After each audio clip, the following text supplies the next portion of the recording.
أشهد أن لا إله إلا الله وحده لا شريك له وأشهد أن محمدا عبده ورسوله أما بعد فأعوذ بالله من الشيطان الرجيم بسم الله الرحمن الرحيم الحمد لله رب العالمين الرحمن الرحيم مالك يوم الدين إياك نعبد وإياك نستعين اهدنا الصراط المستقيم صراط الذين أنعمت عليهم غير المغضوب عليهم ولا الضالين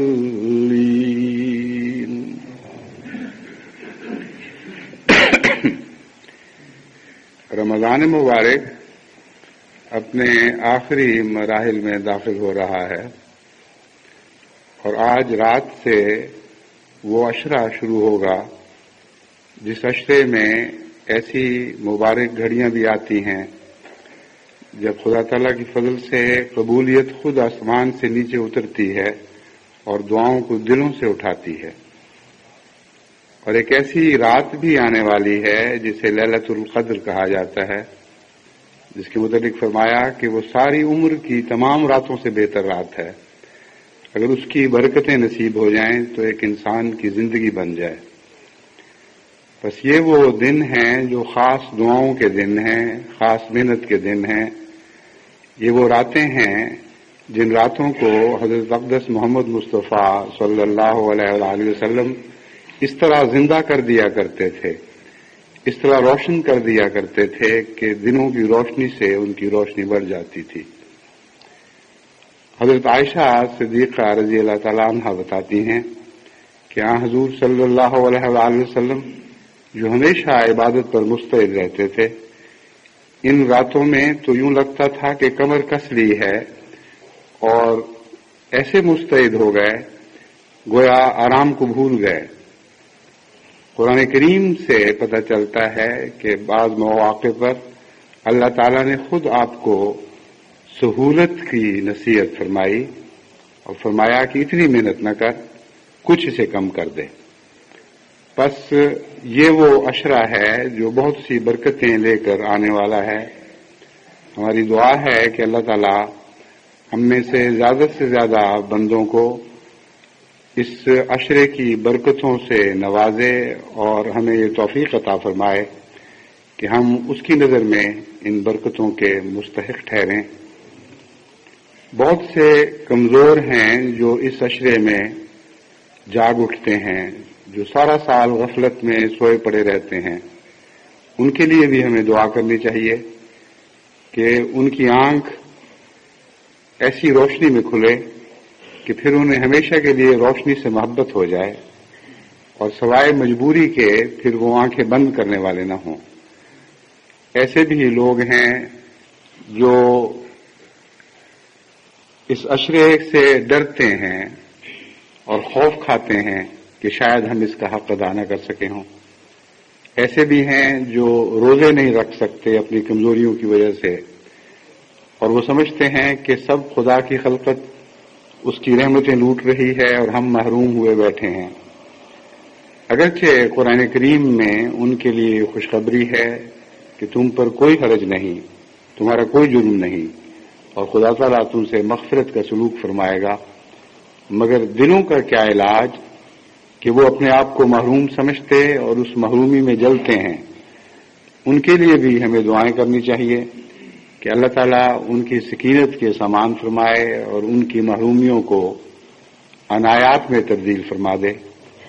اور ان کی دعاؤں کو جس حال میں بھی وہ ہیں اس حال میں سنے۔ ایسے بھی ہوں گے جو اٹھ نہیں سکتے، جو عبادت کھڑے ہو کر ادا نہیں کر سکتے، ایسے بھی ہیں اور ہوں گے جو بیٹھ بھی نہیں سکتے اور مجبور بستروں کے ساتھ بستروں پر پڑے رہتے ہیں،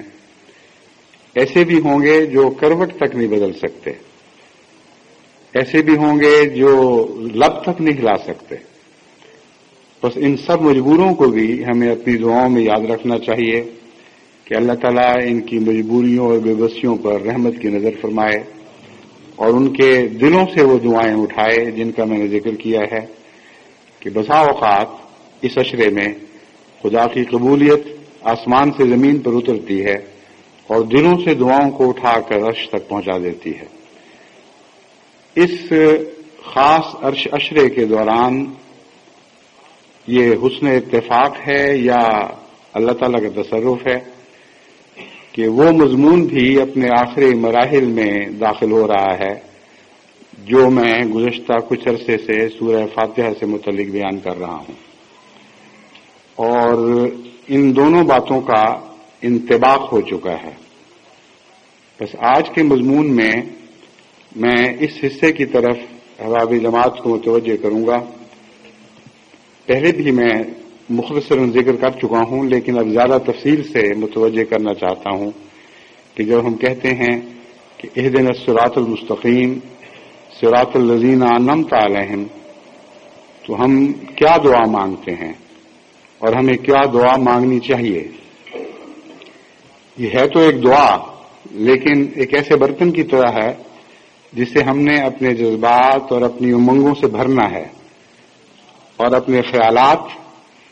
اس میں ڈال کر ان خیالات کو دعاؤں میں تبدیل کرنا ہے۔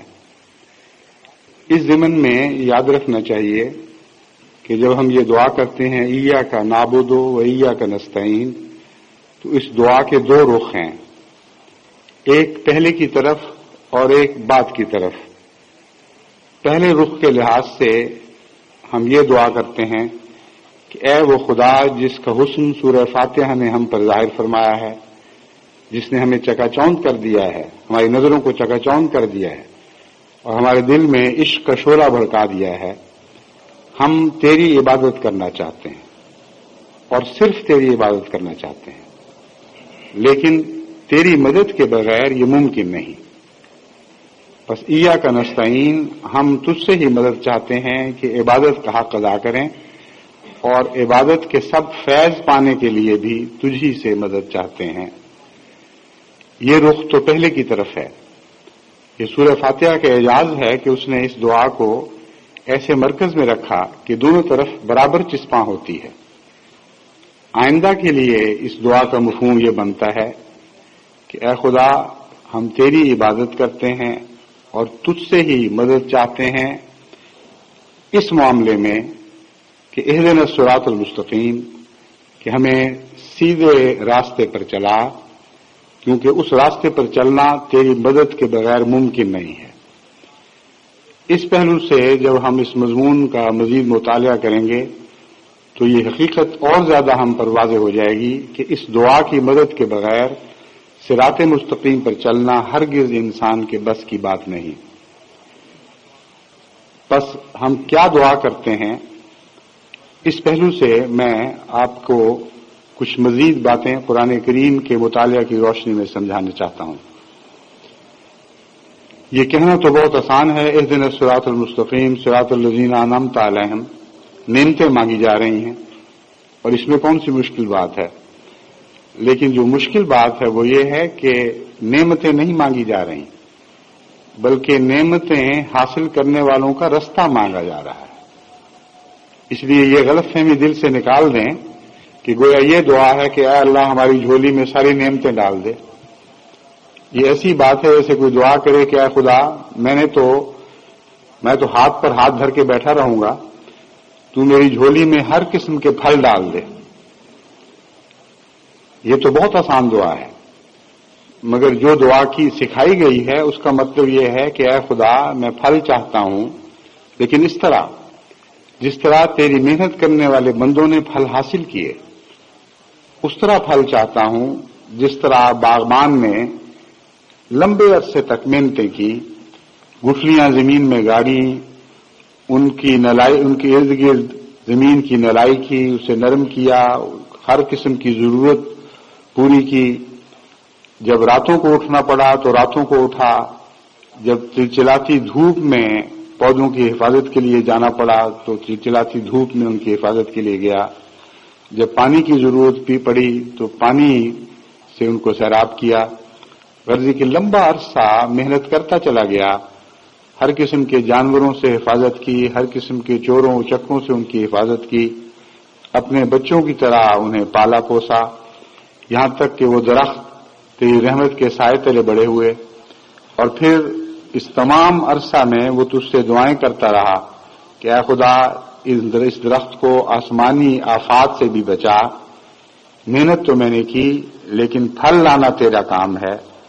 تو اسے اب ثمردار فرما دے، ان درختوں کو ثمردار فرما دے۔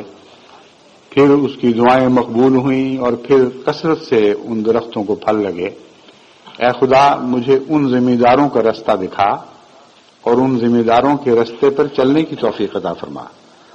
اب اس دعا کو آپ سارے زمینداری کے مضمون پر پھیلا کے دیکھیں تو آپ کو معلوم ہوگا کہ آپ بہت ہی مشقتوں کی دعا مانگ رہے ہیں۔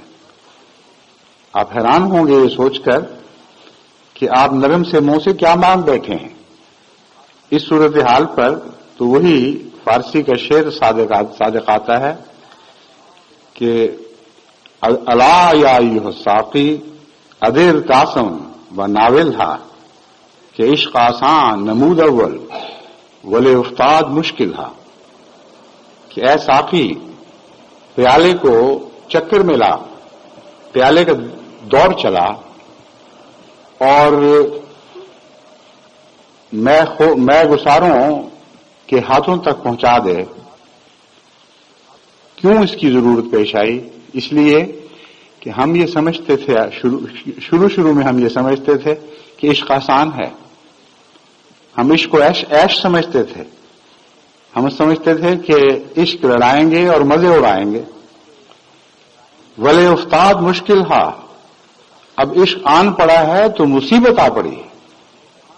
اب سمجھ آئی ہے کہ عشق ہوتا کیا ہے اور اس کے لوازمات کیا ہیں۔ پس یہ دعا مانگنا تو آسان ہے کہ اہدنا الصراط المستقیم صراط الذین انعمت علیہم،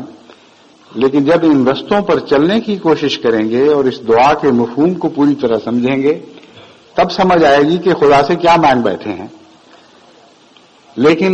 دنیا کے معشوقوں کی طرح کا یہ معشوق نہیں، یہ حقیقی معشوق مجازی معشوقوں سے بالکل مختلف ہے۔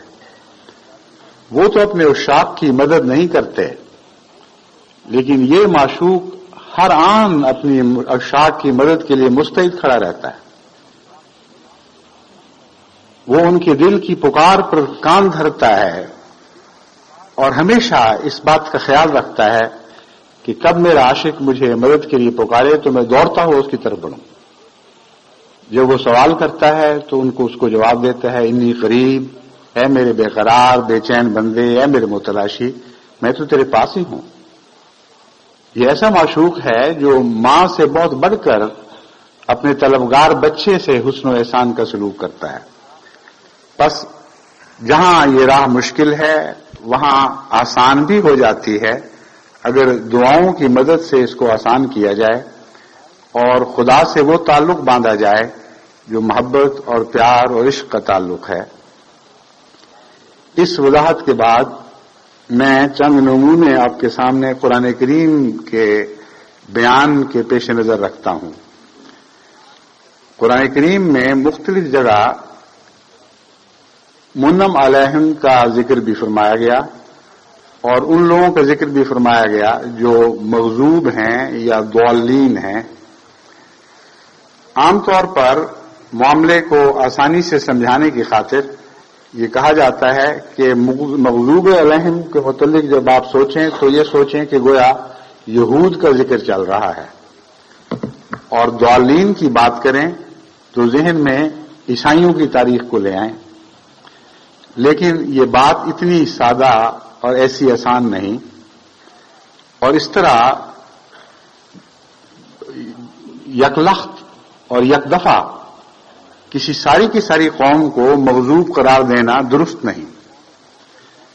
اور کسی ساری کی ساری قوم کو ضالین قرار دینا بھی درست نہیں، ورنہ یہ بات قرآن کریم کے بعض بیانات سے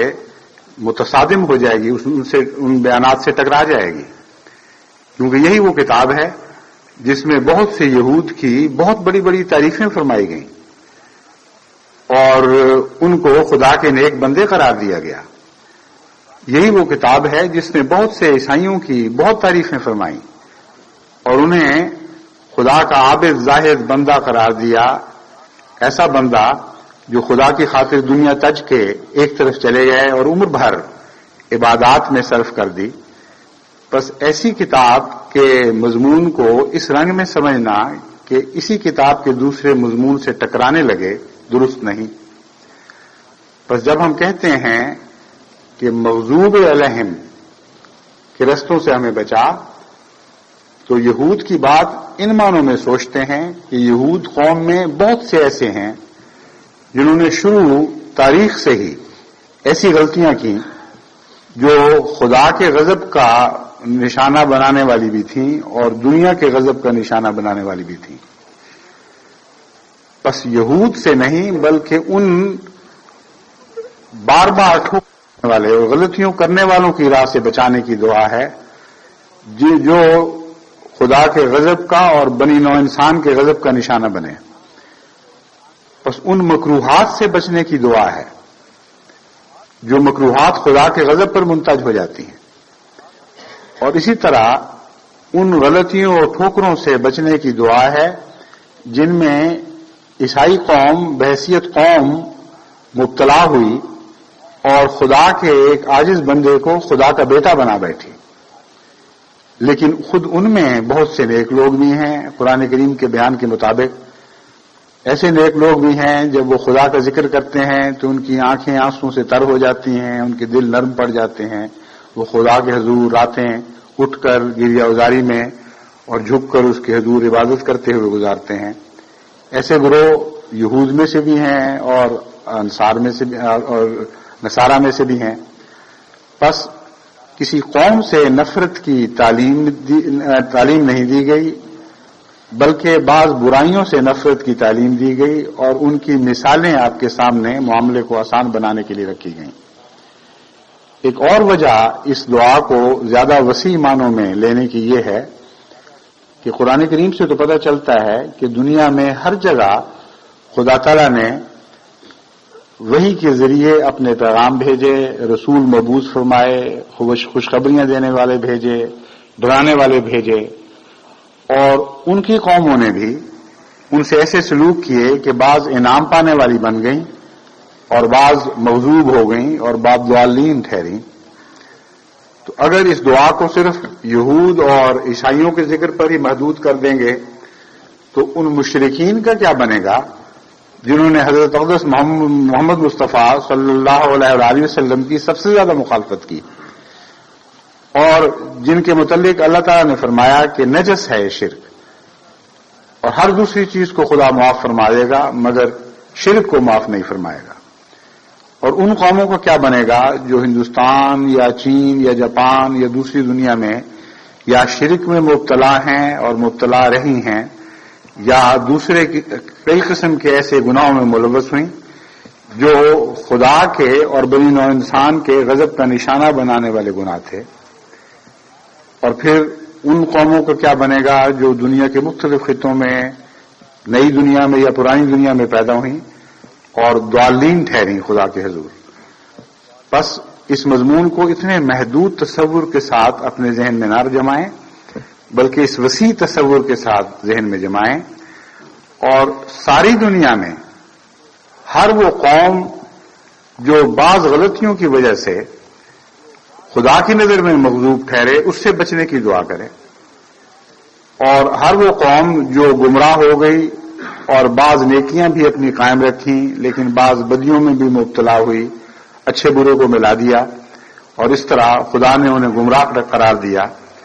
خواہ وہ مشرق کی قوم ہو یا مغرب کی قوم ہو، خواہ وہ اسلام سے باہر ہو یا اسلام کے مسلمانوں کے اندر ہو، ہر ایسی قوم سے بچنے کی دعا مانگی گئی ہے، دعا سکھائی گئی ہے۔ بس مسلمانوں میں بھی اگر کچھ ایسے لوگ ہوں جو وہ عمل کریں جو مغضوب بنانے والے ہوں، تو غیر المغضوب علیہم کی دعا ان پر بھی صادر آتی ہے اور ان کو بھی اپنے دائرے میں لیتی ہے اور ان سے بچنے کے لیے بھی ہمیں متوجہ کرتی ہے۔ اسی طرح انعمت علیہم کا دائرہ بھی بہت ہی وسیع ہے۔ بس میں نے یہ سوچا ہے کہ جیسا کہ میں نے جماعت کو نصیحت کی تھی کہ قرآن کریم کے مطالعہ سے انعمتا کی تعریف معلوم کریں کہ انعمتا علیہم والے لوگ ہیں کیا، اور ان کا مزید مطالعہ کریں، پھر جب وہ دعا مانگیں گے تو پتہ ہوگا کہ کیا مانگ رہے ہیں۔ آنکھیں بند کر کے نہیں مانگیں گے بلکہ ہوش سے مانگیں گے اور اس کی ذمہ داریوں کو سمجھ کر دعا مانگیں گے، اور پھر ان کا دل ان کو بتائے گا کہ وہ اپنی دعا میں سچے ہیں یا جھوٹے ہیں، واقعی صمیم قلب سے دل کی گہرائیوں سے دعا کر رہے ہیں یا پوپلے منہ کی باتیں ہیں، اس سے زیادہ ان کی کوئی حقیقت نہیں۔ اب بتائیے کہ یہ دعا کوئی آسان دعا ہے کہ اے خدا ہمیں ان رستوں پر چلا جن رستوں پر پتھر پڑتے ہوں، اے خدا ہمیں ان رستوں پر چلا جہاں گندی گالیاں دی جاتی ہیں، اے خدا ہمیں ان رستوں پر چلا جہاں بغیر قصور کے لوگ گھروں سے نکالے جاتے ہوں اور قتل کیے جاتے ہوں، ایسے رستوں پر چلا جہاں چلنے والوں کی آنکھوں کے سامنے ان کے بچے ذبح کیے جاتے ہیں، ان کی مائیں ذبح کی جاتی ہوں، ان کی عزتیں لوٹی جاتی ہوں، انہیں ہر قسم کے الزامات کا نشانہ اور طعن و تشنیع کا نشانہ بنایا جاتا ہو، جہاں زندگی عذاب بنا دی جاتی ہو۔ اب بھلا یہ دعا کوئی ہوش مند آنکھیں کھول کر سکتا ہے؟ مگر جب انعمت علیہم کی تاریخ پر غور کرتے ہیں تو اس راہ سے گزرنے والے جو راہ ہم مانگ رہے ہیں اسی قسم کی مصیبتوں میں مبتلا کیے گئے، اپنے گھروں سے نکالے گئے بغیر کسی قصور کے، ان کو قتل کیا گیا، ان کو گھروں سے نکالا گیا، ان کے اموال لوٹے گئے، انہیں طرح طرح کے سب و شتم کا نشانہ بنایا گیا، ساری زندگی ان سے نفرتیں کی گئیں، ان کو حقیر قرار دیا گیا، ان کو گمراہ قرار دیا گیا۔ ذلیل ادنا ادنا لوگ جب ان راہوں سے گزرتے تھے جہاں خدا کے یہ نیک انعام پانے والے بندے گزرتے تھے، جہاں سے گزر رہے ہوتے تھے، تو بڑے بڑے باتیں ان پر بناتے تھے، ان کو حقارت سے دیکھتے تھے، ایک دوسرے کو آنکھیں مارتے تھے اور ہنستے ہوئے کہتے تھے کہ یہ گمراہ جس نے دیکھنے ہیں دیکھ لو، یہ بدبخت لوگ ہیں جن کے پاس کوئی ہدایت نہیں۔ ایسے ایسے مظالم کا ان کو نشانہ بنایا گیا، اور جب ہم قرآن کریم کا مطالعہ کرتے ہیں تو اس مطالعہ میں ساتھ ہی خدا یہ بتاتا ہے کہ میرے یہ پیارے بندے ہیں، میرے یہ انعام یافتہ لوگ ہیں۔ بس جب ہم یہ دعا کرتے ہیں کہ اے خدا ہمیں انعام یافتہ لوگوں کے راستے پر چلا، تو یہ سب دعائیں اس میں شامل ہیں، یہ سب مرادیں ہیں جو ہم مانگ رہے ہیں۔ اسی طرح اس راستے پر چلنے کے نتیجے میں ہم پر بہت سی ذمہ داریاں عائد ہونے والی ہیں۔ ہم خدا سے یہ دعا مانگتے ہیں کہ ارنا مناسکنا، ہمیں ہماری قربان گاہیں دکھا، وہ جگہیں دکھا جہاں ہم تیرے حضور اپنی قربانیاں پیش کریں گے۔ ہم خدا سے یہ دعا مانگتے ہیں کہ اے خدا ہم سے ہمارے سارے اموال لے لے اور ہماری جانیں لے لے، ہم سے یہ سودا کر لے کہ ہمارا کچھ بھی نہیں رہا، سب تیرا ہو گیا ہے، اور اس کے بدلے ہمیں ایک آئندہ آنے والی جنت کی خوشخبری دے دے۔ یہ وعدہ کر لے کہ جب ہم اس دنیا کو چھوڑ دیں گے تو تیری دائمی جنت میں داخل کیے جائیں گے۔ بس جو ہاتھ میں ہے اسے چھوڑنے کی دعا مانگ رہے ہیں، اور جو ہاتھ میں نہیں اور عام دنیا کی نگاہ میں ایک موہوم وعدہ ہے اسے حاصل کرنے کی دعا مانگ رہے ہیں۔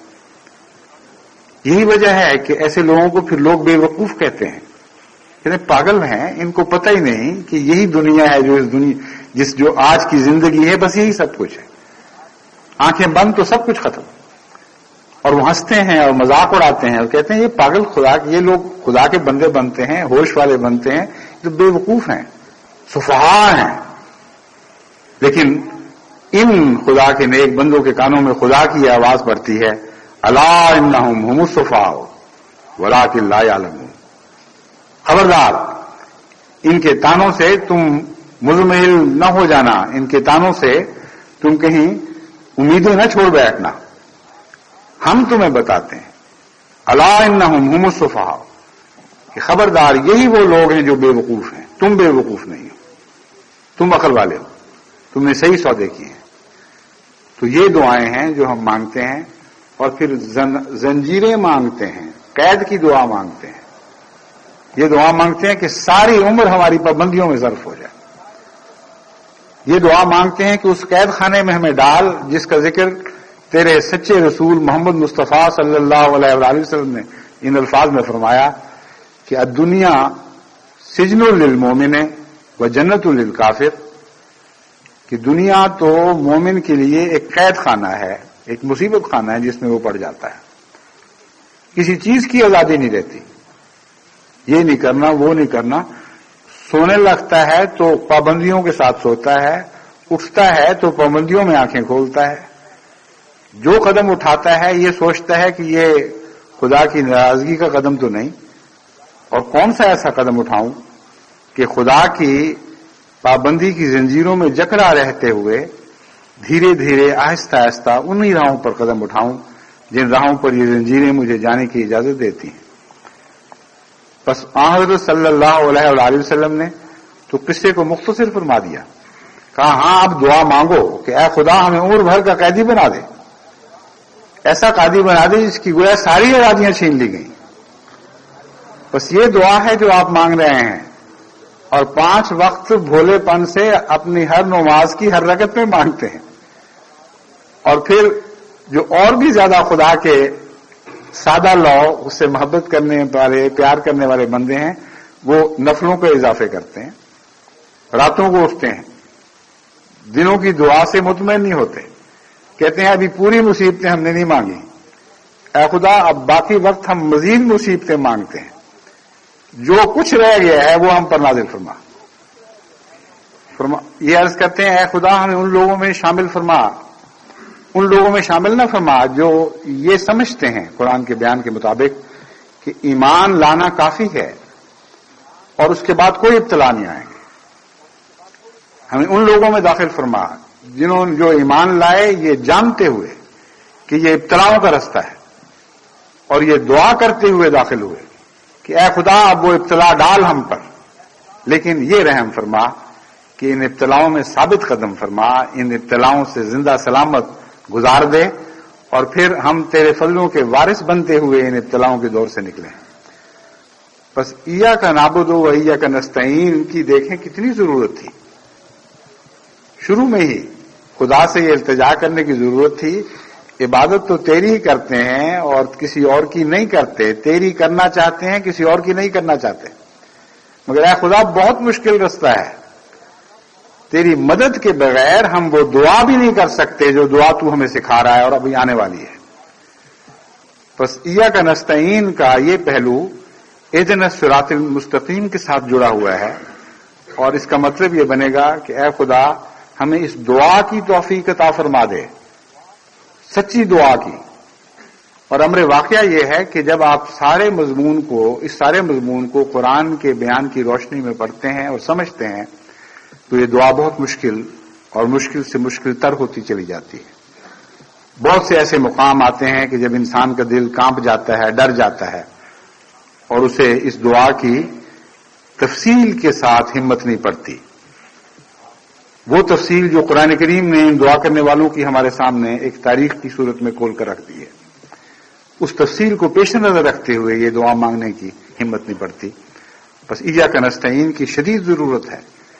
کہ مدد مانگی جائے کہ اتنی ہمیں دعا سکھا، اتنی دعا مانگنے کی توفیق عطا فرما جو تیری مدد سے آسان ہوتی چلی جائے، اور تباً سچائی کے ساتھ دل سے اٹھے، نہ کہ بناوٹ کے ساتھ ہونٹوں سے نکلے۔ اس ضمن میں نے قرآن کریم کے آغاز سے لے کر آخر تک چند قرآنی بیانات کو اس دعا کے ساتھ منسلک کر کے آپ کے سامنے پیش کرنے کا ارادہ کیا، لیکن جب میں نے سورہ بقرہ سے بات شروع کی تو یہ مضمون اتنا بڑھ گیا کہ ناممکن تھا کہ 1 2 3 4 5 10 جمعوں میں بھی اس کا حق ادا کیا جائے۔ بس میں نے کچھ نمونے سورہ بقرہ سے لیے آپ کو سمجھانے کے لیے کہ جب آپ قرآن کریم کا مطالعہ کریں گے تو اس دعا کے ساتھ منسلک کر کے مطالعہ کریں، اور پھر ہر دفعہ یہ سوچیں کہ میں یہ دعا مانگا کرتا ہوں اور آئندہ بھی یہ دعا مانگا کروں گا۔ اور پھر میں نے کچھ ٹکڑے کہیں سے کچھ ٹکڑے کہیں سے غرضی کے چند نمونے مختلف قرآن کریم کی جگہوں سے اکٹھے کیے تاکہ آپ کو اس دعا کا مطلب سمجھاؤں جو ہم سب روزانہ بار بار مانگتے ہیں، اور اکثر ہم میں سے جانتے ہی نہیں کہ ہم کیا مانگ رہے ہیں۔ بس جو کچھ اب مانگیں ہوش سے مانگیں، سمجھ کر مانگیں کہ کیا مانگا جا رہا ہے، پھر اللہ تعالیٰ سے فضل کی امید رکھیں اور اس سے رحم کے طلبگار ہوں کہ وہ ان مشکلوں کو ہمارے لیے آسان کر دے جو ہم ہوش مندی کے ساتھ خود خدا سے طلب کر رہے ہیں۔ دیکھیں، ایک چھوٹے سے معاہدے کے لیے جو دنیا کے سودوں میں کیا جاتا ہے، آپ ایک قابل وکیل سے مدد چاہتے ہیں، اس سے مدد چاہتے ہیں کہ کہیں دھوکے میں مبتلا نہ ہو جائیں، کوئی ایسی بات نہ معاہدے میں لکھی جائے جس کو ہم نبھا نہ سکیں۔ تو وہ معاہدہ جو قرآن کریم کا معاہدہ ہے، جسے خدا میثاق قرار دیتا ہے، اس پر عمل کرنے سے پہلے، اس پر دستخط کرنے سے پہلے معلوم تو ہونا چاہیے کہ کس بات پر دستخط کیے جا رہے ہیں۔ لیکن چونکہ دنیا والے غلطیوں کو معاف نہیں کیا کرتے اور ایک ایک قطرہ خون کا حساب مانگتے ہیں، اس لیے دنیا کے معاہدوں میں تو انسان غلطی کرے تو ساری عمر اس کا خمیازہ بھگتتا رہتا ہے، لیکن یہ معاہدہ ایک ایسی ذات سے کیا جا رہا ہے جو بہت غفور الرحیم ہے، جو قدم قدم پر بخشش کے وعدے بھی کرتی ہے، وہ عجیب طرح سے حساب کرتی ہے، اچھا یہ بھی میں معاف کر دیتا ہوں، یہ بھی میں معاف کر دیتا ہوں، یہ بھی معاف کر دیتا ہوں، اور یہ بھی معاف کر دیتا ہوں، یہاں تک کہ اس کی معافیوں کا سلسلہ اس کے حساب طلب کرنے والے سلسلے پر غالب آ جاتا ہے، اور اس کی رحمت ہر انسان کی لغزش کو ڈھانپ لیتی ہے۔ بس اگر اور نہیں تو یہ دعا، یہ مضمون ہی انسان کے دل کے لیے تسلی کا موجب بن جاتا ہے کہ ہمارا خدا ایسا خدا ہے جو اگر چاہے تو ان کو بھی معاف فرما دیتا ہے جن کے اعمال تمام تر اچھے نہیں تھے، انہوں نے بدیاں بھی کی اور اچھے اعمال بھی کیے، اچھے اور بروں کو ساری عمر ملائے رکھا، اور کبھی ان کو ایسی توبہ کی توفیق نہیں ملی کہ کوئی زندگی کے کسی موقع پر وہ یہ کہہ سکیں کہ اب ہم اپنی بدیاں جھاڑ کر نیکیوں میں داخل ہو چکے ہیں۔ عمر بھر وہ بدیوں اور نیکیوں کے ساتھ ملے جلے رہے اور اسی طرح گھسٹتے گھسٹتے میرے قرب کی راہوں میں آگے بڑھنے کی کوشش کرتے رہے۔ فرمایا میں چاہوں تو انہیں پکڑ لوں اور ان کی بدیوں کی سزا دوں، اور اگر چاہوں تو ان کو معاف کر دوں، اور بہت ایسے ہیں جن کو میں معاف بھی کر دیتا ہوں۔ تو پھر انسان اس بات سے سہارا لیتا ہے کہ میثاق پر ہم دستخط تو کر بیٹھے ہیں، لیکن اب اس میثاق کی شرائط پر پورا اترنے کے لیے خدا ہی سے مدد طلب کریں گے، اور اگر ہم اس میثاق پر پورا اترنے والے جو اولین لوگ ہیں، جو سابقون کا گروہ ہے، ان جیسے نہ بھی بن سکتے ہوں تو ہم یہ التجائیں کریں گے کہ اے خدا ان ادنا لوگوں میں ہی شامل فرما دے جنہوں نے عمر بھر دیانتداری سے میثاق پر عمل نہیں کیا، تو میثاق پر عمل کرنے کی تمنا تو رکھتے تھے، کوئی خواہش تو ان کے دل میں تھی، بے چینی تو ہوا کرتی تھی، جب وہ گناہ کرتے تھے تو بے قرار ضرور ہو جایا کرتے تھے، گناہوں کے بعد مطمئن نہیں رہتے تھے بلکہ تڑپ کر زندگی گزارتے تھے۔ بس اے خدا ہمیں ان لوگوں میں ہی شامل فرما دے، اور اگر قافلے کے سر پر چلنے والوں میں شامل نہیں تو اس کے قافلے کے آخر پر اس کی دم میں گھسٹتے ہوئے لوگوں میں ہی شامل فرما دے، لیکن رستہ وہ ہو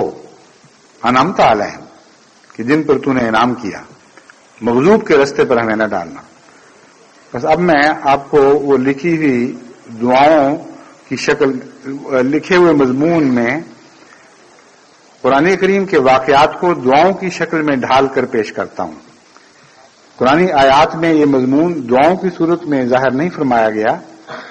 مگر قرآن سے واقعات لے کر اور قرآن کی نصیحتوں کو پیش نظر رکھتے ہوئے، اوامر اور نواہی کو پیش نظر رکھتے ہوئے میں چند نمونے آپ کے سامنے رکھتا ہوں کہ جب ہم کہتے ہیں اہدنا الصراط المستقیم صراط الذین انعمت علیہم، تو وہ کون سے انعام یافتہ لوگ ہیں جن کے رستے پر ہم چلنے کی دعا کرتے ہیں؟ وہ ہم یہ دعا کرتے ہیں کہ اے خدا ہمیں ان انعام یافتہ لوگوں کے رستے پر چلا جو غیب پر ایمان لاتے ہیں، نمازوں کو قائم کرتے ہیں، اور جو کچھ بھی تو نے ان کو عطا کیا ہے اسے تیری راہ میں خرچ کرتے چلے جاتے ہیں،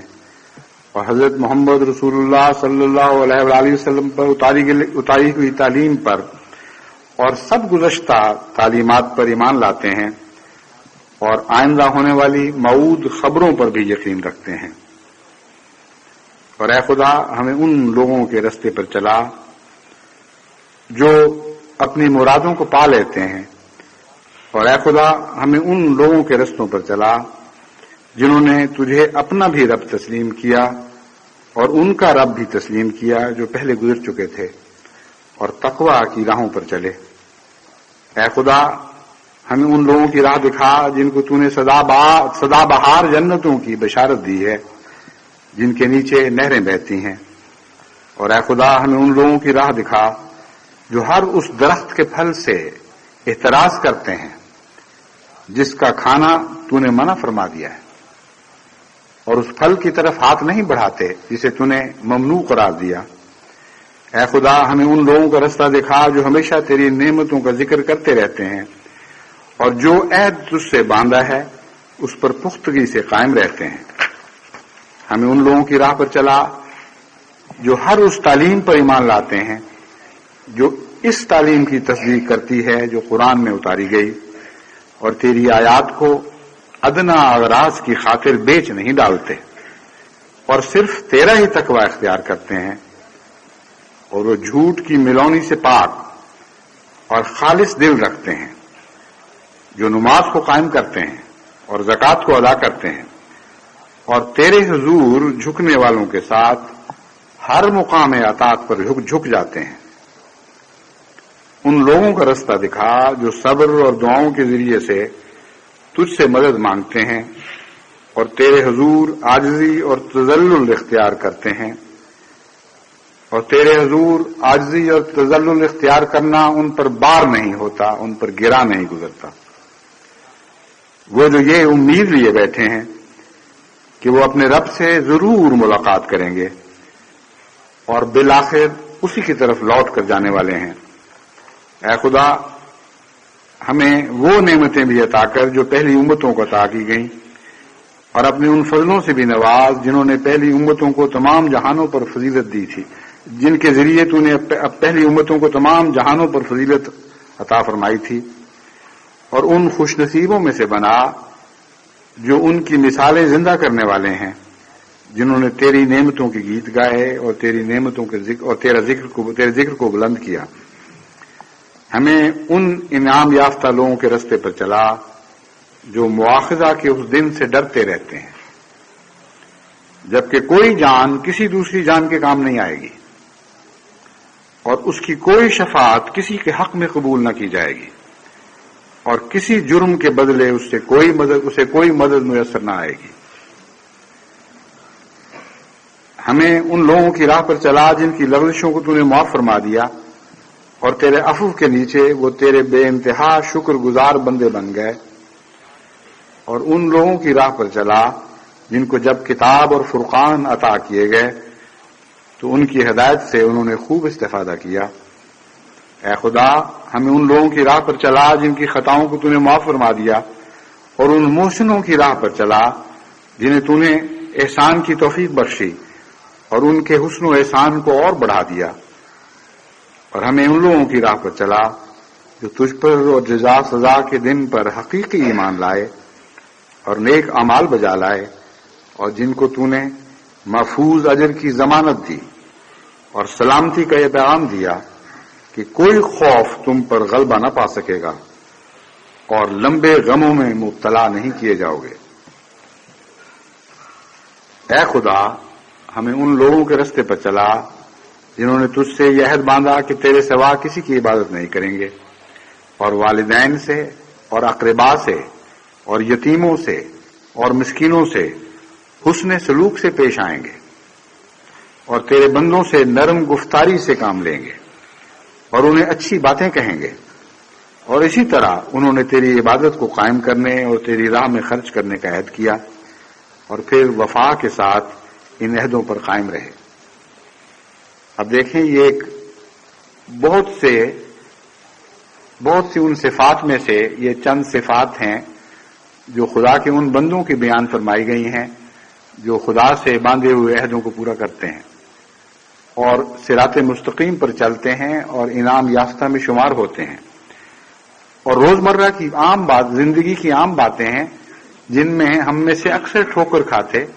اور ان معمولی عام معروف باتوں پر بھی عمل کرنے کی اہلیت نہیں پاتے۔ بس اگر ہم ہر نماز میں دعا کرتے ہوئے یہ سوچا کریں کہ دعا ہم یہ کر رہے ہیں اور کام کون سے کر رہے ہیں، دعاؤں کا رستہ اور ہے اور ہمارا چلنے کا رستہ اور ہے، تو اسی وقت انسان کے دل پہ لرزہ طاری ہو جائے گا۔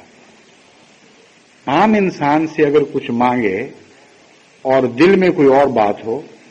تو یہ بھی منافقت ہے اور ایک مکروہ بات ہے، مگر خدا سے کچھ اور مانگے اور کچھ اور کرنے کے ارادے ہوں تو یہ ایک بہت ہی بڑا خوف کا مقام ہے۔ کتنے ہیں ہم میں سے جو عبادت کا حق ادا کرنے کی کوشش کرتے ہیں اور والدین سے اور اقربا سے اور یتیموں سے اور مسکینوں سے حسن سلوک سے پیش آتے ہیں۔ بہت سے ایسی شکایتیں روزمرہ مجھ تک پہنچتی رہتی ہیں کہ بعض مرد ہیں جو اپنے گھر میں بھی اپنے بیوی بچوں سے حسن سلوک سے پیش نہیں آتے، ان سے کرخت رویہ ہے، ان سے ظلم و ستم کا سلوک ہے، ان سے کنجوسیاں کرتے اور ان کو مصیبت میں مبتلا رکھتے ہیں۔ ایسی بیویاں ہیں جو بیچاری روتی پیٹتی مجھے خط لکھتی ہیں کہ ہمیں تو پیسے کا منہ نہیں دکھاتے، گھر میں کچھ ڈال دیا تو ڈال دیا، اور وہ بھی ایسا کہ ایک ایک پائی کا ایک ایک چیز کا حساب رکھتے ہیں۔ زندگی عجیبن ہے، بچوں سے حسن سلوک نہیں ہے، بچوں کو اس طرح پھینکا ہوا ہے جس طرح وہ بے جان چیزیں ہیں، ان کو حص ہی کوئی نہیں۔ ان باتوں میں مبالغہ بھی ہوگا، لیکن جو لوگ دنیا کے معاشروں سے واقف ہیں وہ جانتے ہیں کہ ہر معاشرے میں اس قسم کے ظلم موجود ہیں۔ ہو سکتا ہے وہ لکھنے والی غلط لکھ رہی ہو، لیکن اور بہت سی ایسی ہیں جو نہ لکھنے والی ہیں لیکن ان پر یہ حالات گزرتے ہیں۔ بس کئی قسم کی مصیبتیں ہیں جو روزمرہ کی زندگی میں ہماری بد اخلاقیوں کے نتیجے میں انسانوں پر ڈالی جاتی ہیں اور انسانوں کی زندگیوں کو اجیرن کر دیتی ہیں، مردوں کی طرف سے بھی، عورتوں کی طرف سے بھی، بہوؤں کی طرف سے بھی، ساسوں کی طرف سے بھی، باپوں کی طرف سے بھی اور بچوں کی طرف سے بھی۔ تو دیکھیں، یہ دعا جو ہمیں خدا نے سکھائی، ان معنوں میں یہ دعا سکھائی کہ اپنے بندوں کا ذکر فرمایا اور کہا نیک انعام یافتہ راہ پر چلنے والے لوگ اس قسم کے ہوتے ہیں۔ جب ہم کہتے ہیں کہ اے خدا ہمیں انعام یافتہ راستوں پر چلنے والوں میں سے بنا دے، تو دراصل یہ دعا مانگ رہے ہیں کہ اے خدا ہمیں ایسا بنا دے کہ والدین کے حقوق ادا کرنے والے ہوں، ان کی دعائیں لینے والے ہوں، اور سب اقربا سے حسن سلوک کرنے والے ہوں، اور یتیموں کا خیال رکھنے والے ہوں، مسکینوں سے حسن سلوک سے پیش آنے والے ہوں، اور تیرے سب بندوں سے نرمی کی گفتگو کرنے والے ہیں۔ ہماری گفتگو میں حسن ہو، کرہت کی بات نہ ہو۔ وہ لوگ جو گھر میں ایک دوسرے سے نرمی کی بات نہیں کرتے، وہ عام دنیا میں اس بات کے عام دنیا میں کم توقع کی جاتی ہے کہ وہ نرمی کی گفتگو کرتے ہوں گے، لیکن بعض ایسے ظالم بھی ہیں کہ دوستوں سے نرم اور اپنے گھر والوں سے سخت۔ حالانکہ مضمون والدین اور اقربا اور قریب اور نزدیک کے رشتہ داروں کے ذکر سے شروع ہوتا ہے، بس ایسی نرمی جو دوستوں کے لیے ہو اور گھر والوں کے لیے نہ ہو، اس نرمی کا ان لوگوں کے ذکر میں کہیں شمار نہیں ہے. خدا تعالیٰ نے حسب مراتب کے لحاظ سے نیکیوں کا ذکر فرمایا. بس جب ہم کہتے ہیں اہدنا الصراط المستقیم صراط الذین انعمت علیہم، تو ان چھوٹی چھوٹی باتوں پر بھی تو نگاہ رکھیں. اگر ان پر نگاہ نہیں رکھیں گے تو بڑی باتوں کا نہ حق ادا کر سکتے ہیں، نہ بڑی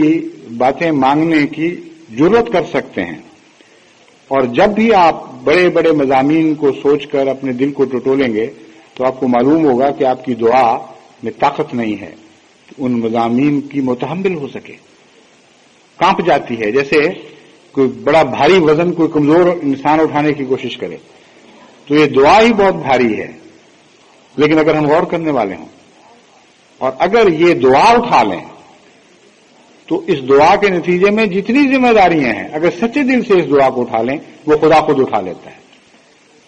یہ یقین ہے جو ایک مومن کے دل میں ہونا چاہیے، اور اس یقین کے بغیر اس دعا کی ہمت بھی نصیب نہیں ہو سکتی.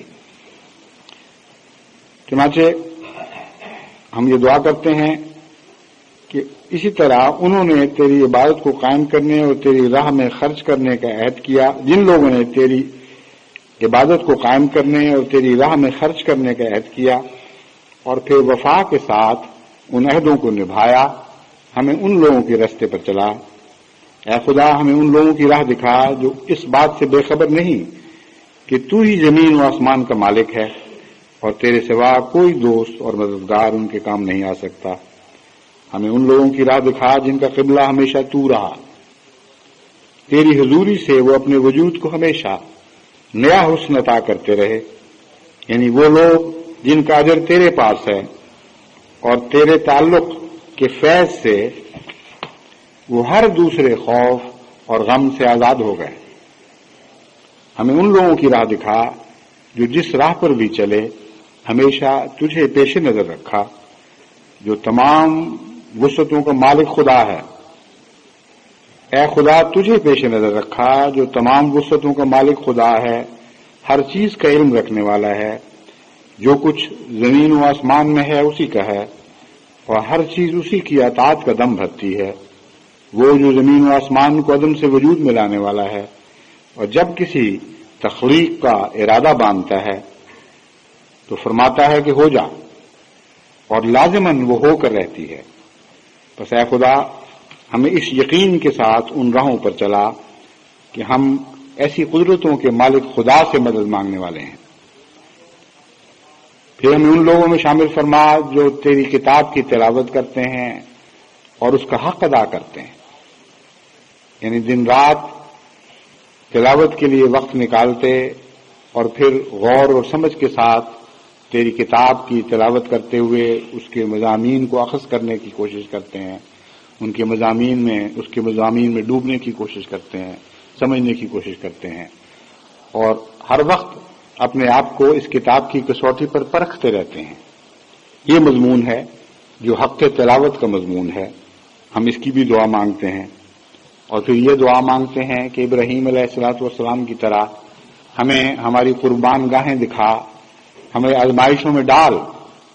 لیکن اس شرط کے ساتھ کہ ان آزمائشوں پر پورا اترنے کی بھی توفیق عطا فرما. اور ہمیں ان لوگوں میں شامل فرما جو مرتے دم تک تیرے حضور سپردگی کے عالم میں رہتے ہیں، تسلیم و رضا کی حالت میں رہتے ہیں، اپنے آپ کو تیرے حضور پیش کر دیتے ہیں اور پھر اپنے وجود کو تجھ سے واپس نہیں لیتے. اور مرتے وقت اپنی اولاد کو بھی یہی نصیحت کرتے ہیں کہ توحید پر قائم رہنا اور خدا سے تعلق باندھے رکھنا، اور کبھی اس تعلق کو توڑنا نہ، کیونکہ اس تعلق کے توڑنے پر تم ہمیشہ کے لیے ہلاک کر دیے جاؤ گے. بس وفا کے ساتھ توحید پر قائم رہنا اور ایک خدا سے اپنے تعلق کی حفاظت کرنا. ایسے لوگوں کی راہ پر چلا جو تیرے حضور یہ اقرار کرتے ہیں کہ تو نے جتنے بھی دنیا میں رسول بھیجے ہم ان سب پر ایمان لے آئے ہیں. ہمیں توفیق بخش کہ ہم ایک رسول اور دوسرے سے رسول کے درمیان ایسی تفریق نہ کریں کہ جس کے نتیجے میں کسی کی وحی کو واجب العمل سمجھیں اور کسی کی وحی کو اس طرح واجب العمل نہ سمجھیں، بلکہ یقین کریں کہ تیرا کلام خواہ اعلیٰ پر نازل ہو خواہ ادنا پر نازل ہو، وہ کلام تیرا کلام ہے، اور اس حیثیت سے ہر کلام خواہ کسی دنیا کے بندے پر نازل ہوا ہو وہ عزت اور احترام کے لائق ہے۔ پھر وہ ہم یہ دعا مانگتے ہیں کہ اے خدا ہمیں امتاً وسطاً بنا دے، یعنی وہ امت بنا دے جس کی تو نے محمد مصطفیٰ صلی اللہ علیہ وسلم کو خوشخبری دی تھی کہ وہ میانہ روی کرنے والی امت ہے، افراط اور تفریط سے پاک ہے، وہ درمیانی راہوں پر چلنے والی امت ہے، اور ہمیں تمام دنیا پر نگران بنا دے، ہم تمام دنیا کے اخلاق کی نگرانی اور حفاظت کرنے والے ہوں، اور اپنے رسول محمد مصطفیٰ صلی اللہ علیہ وسلم کو ہم پر نگران بنائے رکھ، تاکہ گویا ہم اس کی آنکھوں کے سامنے ان فرائض کو ادا کرنے رہنے والے ہوں جو تو نے عائد فرمائے ہیں، اور اس سند کے ساتھ کہ محمد مصطفیٰ صلی اللہ علیہ وسلم کے مدرسے سے ہم نے تعلیم حاصل کی اور سند پالی، ہم باقی دنیا کے اعمال کی بھی نگرانی کرنے والے ہوں اور انہیں علم سکھانے والے بنے اور نیک اعمال سکھانے والے بنے۔ اے خدا ہمیں استباق فی الخیرات کی توفیق عطا فرما، صرف نیکیوں کی توفیق نہ عطا فرما، نیکیوں میں ہمیشہ ایک دوسرے سے آگے بڑھتے رہنے کی توفیق عطا فرما، ہر وقت جد و جہد میں مبتلا رہنے والے ہوں، ہمیں ان لوگوں کی راہوں پر چلا جو ہمیشہ آگے بڑھنے کی نیت سے ورزشیں کرتے رہتے ہیں اور محنتیں کرتے رہتے ہیں۔ آپ نے اگر صبح کی سیر کی کسی کو عادت ہو یا توفیق ملی ہو، دیکھا ہوگا کہ بہت سے ایسے ایتھلیٹ یعنی کھلاڑی اور مختلف جسمانی مقابلوں میں حصہ لینے والے ہیں جو صبح صبح اٹھ کر دوڑ رہے ہوتے ہیں، اور ایسے وقت میں بھی جبکہ شدید سردی ہو یا پاکستان وغیرہ میں شدید گرمی ہو، ان باتوں سے بے نیاز وہ بڑی محنت کر رہے ہوتے ہیں۔ پہلوان ہیں جو اکھاڑوں میں محنت کر رہے ہیں، غرضی کے ایسے لوگ کسی امید پر کہ شاید کبھی ہم اپنے ملک میں نام پیدا کرنے والے بنیں، اور اس امید پر کہ بعض دفعہ شاید کبھی ہم بین الاقوامی مقابلوں میں نام پیدا کرنے والے بنیں، ساری زندگی محنت میں صرف کرتے ہیں۔ بس جب ہم استباق فی الخیرات کی دعا مانگتے ہیں تو یہ بات ہے جس کی دعا مانگتے ہیں، اے خدا ہمیں محنت کی توفیق عطا فرما جس کے نتیجے میں ہم اپنے بھائیوں سے نیکیوں میں آگے بڑھنے والے بنیں۔ اگر یہ محنت نہیں کریں گے تو یہ توفیق مانگنے کی دعا کا کیا مطلب ہے؟ بس جب استباق فی الخیرات کی دعا مانگیں تو ان سارے نظاروں کو پیش نظر رکھ لیا کریں، جہاں مقابلوں میں حصہ لینے والے مختلف رنگ میں مختلف مقامات پر دن اور رات یا دن کسی اور حصے میں محنتیں کر رہے ہوتے ہیں اور زندگیاں ان محنتوں میں صرف کر دیتے ہیں، اور اکثر ہیں جن کی امیدیں پوری نہیں ہوتی، بہت ہی کم ہیں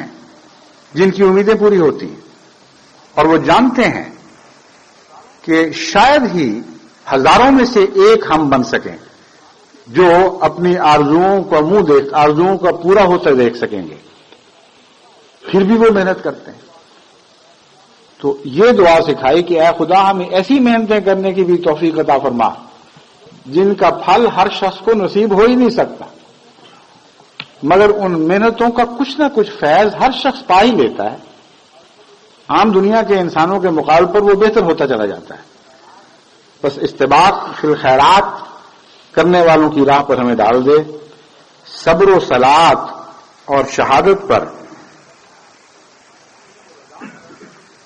تسلیم و رضا کا رد عمل دکھانے والوں کی راہ پر ڈال، ایسے لوگوں کی راہ پر ڈال جو ابتلاؤں اور نقصانات پر صبر سے کام لیتے ہیں اور تیرے حضور ہر قسم کی قربانیاں دیتے ہوئے یہ عرض کرتے ہیں انا للہ و انا الیہ راجعون، کہ سب کچھ گیا لیکن ہم بھی تو خدائی کے ہیں، ہم بھی چلے جائیں تو کچھ ہاتھ سے دینے والے نہیں ہوں گے، انا للہ ہے، ہم خدا کے تھے اور خدا کے ہیں، اور ہم نے بھی تو آخر اسی کے پاس جانا ہے جہاں ہمارا سب کچھ جا رہا ہے۔ پھر وہ ایسے لوگ ہیں، ہمیں ایسے لوگوں کی راہ پر چلا جو زمین و آسمان کی تخلیق پر غور کرتے ہیں، لیل و نہار کے عدلنے بدلنے کو دیکھتے ہیں، کشتیوں کا سمندروں میں چلنا دیکھتے ہیں، آسمان سے پانی کے نزول کا نظارہ کرتے ہیں، زمین پر جانوروں کے وجود کو چلتے پھرتے اور نرم نرم گھاس کھاتے یا ویسے رزق کی تلاش میں اڑتے یا دوڑتے پھرتے ہوئے یا سمندر میں تیرتے ہوئے دیکھتے ہیں، اور پھر زمین و آسمان کے درمیان مسخر بادلوں پر غور کرتے ہیں، اور ان سب باتوں پر غور کے نتیجے میں وہ ہر چیز کو تیری طرف اشارہ کرتے ہوئے پاتے ہیں، اور ہر چیز سے یہ پیغام لیتے ہیں کہ ان کا ایک خالق ہے، ان کا ایک مالک ہے، اور وہی راہ ہے جس کی طرف ہر چیز انگلی اٹھا رہی ہے۔ بس اب ان سب نظاروں سے ہمیں اپنے قرب کی راہیں دیکھنے کی توفیق عطا فرما، ہمیں اشد حب للہ بنا دے، ہمیں ہماری ہر دوسری محبت پر تیری محبت غالب آ جائے، نہ ماں کی ایسی محبت رہے، نہ باپ کی ایسی محبت رہے، نہ اولاد کی ایسی محبت رہے، نہ بیوی کی، نہ عزیزوں اور رشتہ داروں کی، نہ کسی حسین انسان کی، نہ کسی حسین نظارے کی، نہ کسی دنیا کی نعمت کی، نہ کسی علمی فضیلت کی،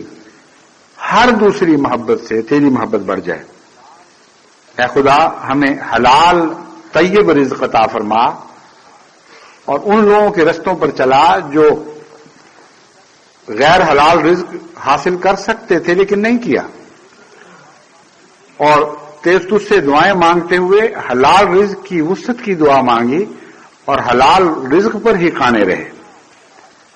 اور ان لوگوں کے رستے پر چلا جنہوں نے شیطان کی پیروی سے انکار کر دیا، اور پھر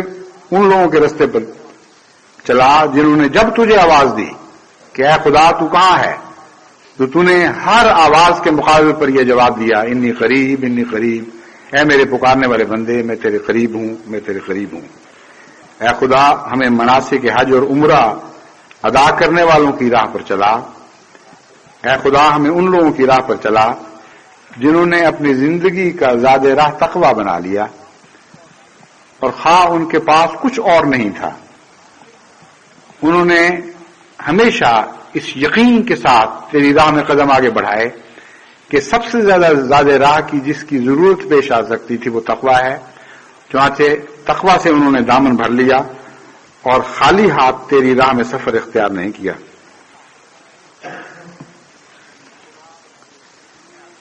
اے خدا ہمیں ان لوگوں کی راہ پر چلا کہ جب وہ تیری راہ میں لوگوں کو جانے دیکھتے ہوئے دیکھتے ہیں تو ان کو مردہ نہیں کہتے، بلکہ وہ یقین کرتے ہیں کہ وہ زندہ جاوید ہو گئے۔ اے خدا ہمیں ان لوگوں کے رستہ پر چلا جنہیں تیری خاطر دکھ دیے جاتے ہیں، ان کے اموال چھینے جاتے ہیں، ان کی جانیں تلف کی جاتی ہیں، خوف اور بھوک ان پر مسلط کی جاتی ہے، لیکن وہ تیری راہوں کے مسافر صبر کے ساتھ انا للہ و انا الیہ راجعون کہتے ہوئے اپنا سفر جاری رکھتے ہیں۔ تو ان پر اپنی رحمتیں اور برکتیں نازل فرماتا ہے اور انہیں ہی سچے اور ہدایت یافتہ قرار دیتا ہے۔ اے خدا ہمیں ان لوگوں کے راستے پر چلا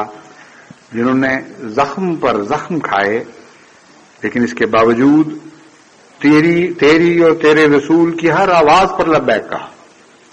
زخموں سے چور ہونے کے باوجود جب ان کے کانوں میں تیری یا تیرے رسول کی آواز پڑی تو لبیک کہتے ہوئے اس کی طرف لپکے، اور ان میں سے وہ خوش نصیب جنہوں نے اپنے اعمال کو کئی طرح سے زینت دی اور تیرا تقوی اختیار کیا اور تیری بارگاہ میں عظیم اجر کے لائق ٹھہرے۔ یہ واقعات ہیں جن کا قرآن کریم میں ذکر ہے، یہ کوئی افسانے اور قصے نہیں ہیں، بس ہم جب کہتے ہیں کہ اے خدا ہمیں ان لوگوں کے رستے پر چلا جن پر تو نے انعام کیا، تو یہ سارے واقعات ایک فلم کی طرح ہمارے ذہن میں گھومنے چاہیے، اور وہ شخص جو قرآن کریم کا مطالعہ کرتا ہے اس کے ذہن میں گھومتے ہیں۔ یہ نہیں کہ ہر دفعہ جب ہم کہتے ہیں اہدنا الصراط المستقیم صراط الذین انعمت علیہم تو سارے واقعات اچانک گھوم جاتے ہیں، لیکن مختلف کیفیات میں مختلف حالتوں میں کوئی نہ کوئی ایسا واقعہ ضرور ہے جو ان حالتوں سے تعلق رکھتا ہے اور ان پر چسپاں ہوتا ہے۔ اس وقت کی دعا کے وقت وہ واقعہ نظر کے سامنے ابھرنا چاہیے، اور ہر چیز کے پیچھے ایک تاریخ ہے. بس جب یہ فرمایا گیا کہ وہ لوگ زخمی ہونے کے باوجود تیری آواز پر لبیک کہتے ہیں، ایک ایسا ہی واقعہ جنگ احد کے وقت گزرا ہے. ایک ایسا واقعہ ہے جس کی کوئی مثال شاید تاریخ میں دکھائی نہ دے. زخمی ایک حضرت صلی اللہ علیہ وآلہ وسلم کے عاشق صحابی جب ایک عرصے تک آپ کو دکھائی نہ دیے اور آپ ان کے دل کی کیفیت سے باخبر تھے، آپ نے کسی سے کہا کہ تلاش کرو اور دیکھو کہ وہ کہاں ہے. اس نے آوازیں دیں، اس نے تلاش کیا، لیکن وہ جواب نہیں پایا. آخر جب اس نے یہ آواز دی کہ خدا کا رسول تجھے بلا رہا ہے، تو زخمیوں اور لاشوں کے ڈھیر کے نیچے سے ایک کراہتی آواز اٹھی، میں حاضر ہوں، میں یہاں ہوں. وہ جس کی جو پہلے اتنی طاقت نہیں رکھتا تھا کہ جواب دے سکتا، جب اس کے کان میں یہ آواز پڑی کہ محمد رسول اللہ صلی اللہ علیہ وسلم تجھے تلاش کر رہے ہیں اور ان کے کہنے پر میں آیا ہوں، تو خدا جانے کہاں سے اس نے وہ طاقت اکٹھی کر لی اور لبیک لبیک کی آواز اٹھی. تب اس نے یہ عرض کیا کہ میں چاہتا ہوں کہ آخری سانس حضرت صلی اللہ علیہ وآلہ وسلم کے قدموں میں لوں، مجھے وہاں تک پہنچا دو. بس اس حالت میں اس نے جان دی کہ اس کا سر محمد مصطفیٰ صلی اللہ علیہ وآلہ وسلم کے مقدس قدموں پر پڑا ہوا تھا. بس قرآن کریم جن راہوں کو انعام پانے والوں کی راہیں قرار دیتا ہے، یہ کوئی افسانوی راہیں نہیں ہیں، یہ تاریخی حقیقتوں سے تعلق رکھنے والی راہیں. ان راہوں پر خدا کے پاک بندے چلے ہیں اور ان کے ذکر سے قرآن کریم منور ہے. بس جب ہم یہ دعا مانگتے ہیں تو ذہن میں ایسے وجودوں اور ایسے قربانی کرنے والوں کے تصورات بھی زندہ ہونے چاہیے. یہ قربانی کرنے والوں کے تصورات ہیں جو ہماری دعاؤں کو زندہ کریں گے. ان سے خالی دعائیں خالی رہیں گی. ذکر کے ساتھ ذکر میں جان پڑتی ہے. بس اہدنا الصراط المستقیم کی دعا کے ساتھ ان تمام پاک بندوں کا ذکر ہمارے ذہن میں گردش کرنا چاہیے. ہمارے قلوب میں اس ذکر کے ساتھ ایک تازگی پیدا ہونی چاہیے، ایک جان پڑنی چاہیے، ہلچل برپا ہو جانی چاہیے. اور ان تصورات کے ساتھ اپنی دعاؤں کو باندھ کر ہم خدا کے حضور پیش کریں گے تو یہ دعائیں مقبولیت کا مقام حاصل کریں گی. اور بعض ایسی کیفیات ان میں شامل ہو جائیں گی جن کو خدا کبھی رد کر نہیں سکتا. اس کی رحمت سے بعید ہے کہ ان کیفیات والی دعاؤں کو وہ رد فرما دے. یہ مضمون تو بہت وسیع ہے اور اگرچہ میں نے چند آیات پر بنا کرتے ہوئے اس مضمون کو اہدنا الصراط المستقیم کی دعا سے باندھ کر نمونتاً آپ کے سامنے پیش کرنے کا فیصلہ کیا تھا، لیکن ابھی چند صفحے ہی گزرے ہیں کہ وقت میں دیکھ رہا ہوں کہ بہت آگے گزر چکا ہے. اس لیے انشاءاللہ آئندہ خطبے میں وہ بعض ایسی دعائیں آپ کے سامنے رکھوں گا جو ان راہوں پر چلنے والوں نے مانگی اور مشکل کے وقت میں مانگی یا خاص کیفیات کے ساتھ مانگی. اور وہ چونکہ جمعۃ الوداع ہوگا اس لیے اس وقت ان دعاؤں کا اس جمعے کے ساتھ ایک خاص گہرا تعلق ہوگا. تو انشاءاللہ تعالی آئندہ جمعے میں بھی یہی مضمون جاری رہے گا کہ جب ہم کہتے ہیں کہ اے خدا ہمیں انعام پانے والے لوگوں کی راہ پر چلا، تو کیا مانگتے ہیں خدا سے، اور یہ مانگتے ہوئے ہمیں کس کیفیت سے مانگنا چاہیے. اللہ تعالی ہمیں اس رمضان سے بھرپور استفادے کی توفیق عطا فرمائے، ہمارے کمزوروں کو بھی اور ہمارے طاقتوروں کو بھی. ہم میں سے ہر ایک شخص کو اس مقام سے آگے بڑھا دے جس مقام پر وہ اس رمضان سے پہلے تھا. خدا کرے کہ ایسا ہی ہو.